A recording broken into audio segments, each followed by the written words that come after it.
merci à Pierre Grézard pour avoir choisi de montrer, d'exposer une partie de sa remarquable collection d'affiches à Vallon. Nous avons ce privilège d'accueillir une exposition dans le cadre du centenaire de la Grande Guerre, avant qu'elle ne rejoigne l'hémisphère sud, à Nouméa, où d'ailleurs elle est répertoriée et inscrite dans le catalogue national des manifestations du centenaire. Les différentes étapes qui illustrent l'exposition, les expositions, sont tout à fait remarquables. On a d'abord effectivement la mobilisation des artistes, parce que ces affichistes, les auteurs de ces affiches sont de grands artistes. Donc les affiches, c'est les artistes dans la guerre, la mobilisation.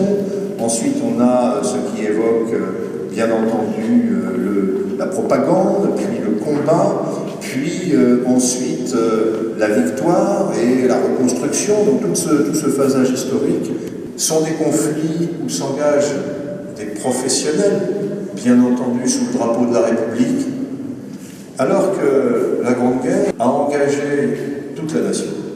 Non seulement les soldats, qui étaient le cœur battant de la nation, mais leurs familles, notre industrie, les femmes, les enfants, l'agriculture, l'ensemble, les artistes et les artistes. Donc cette mobilisation totale a donné à ces 4 années de guerre un relief particulier. En fait, cette grande guerre ne s'est jamais terminée pour ceux qui l'ont vécue. Ensuite, dans la reconstruction, dans le souvenir, dans l'échec de la Deuxième Guerre mondiale, puisque pour eux c'était la dernière, cette prolongation a pesé sur toute une génération. Et pour les gens de mon âge, pour les grands-parents ont été directement impliqués dans ce conflit, il était très clair que c'était des événements qui avaient marqué de façon indélébile le quotidien des 4 années de guerre, mais la vie de tous les habitants, de toutes les Françaises et de tous les Français. En plus, guerre internationale. Cette collection d'affiches représente environ 25 ans de travail, de recherche. Et ce qui m'intéresse dans les affiches, c'est plus, les affiches de guerre, c'est plus le côté artistique de tous ces hommes qui venaient de tous les milieux, des académiques, des illustrateurs de presse,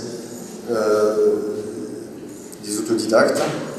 Et avec ce foisonnement artistique, on reconnaît le trait de certaines personnes qui restent assez connues, comme Villette ou Steinway. Nous avons commencé à travailler sur cette exposition à Nouméa il y a plus d'1 an, 18 mois environ.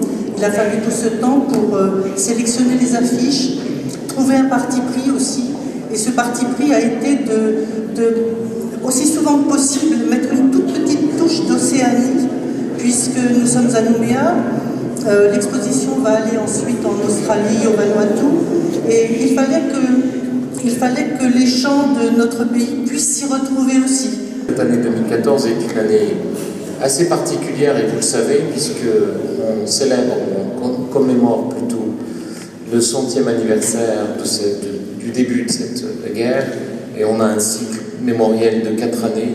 Pour ce qui est de la Première Guerre, on s'interroge toujours, on dit mais c'est loin, ça fait 100 ans, pourquoi on n'en parle pas? Là on marque quasiment le passage de la mémoire à l'histoire. On va confier aux historiens, aux scientifiques, le travail sur la Première Guerre, parce que malheureusement, les témoins directs ne sont plus parmi nous. On passe comme ça à l'histoire. On a l'impression d'avoir tout dit, et vous voyez aujourd'hui au travers de cette exposition, on en découvre encore.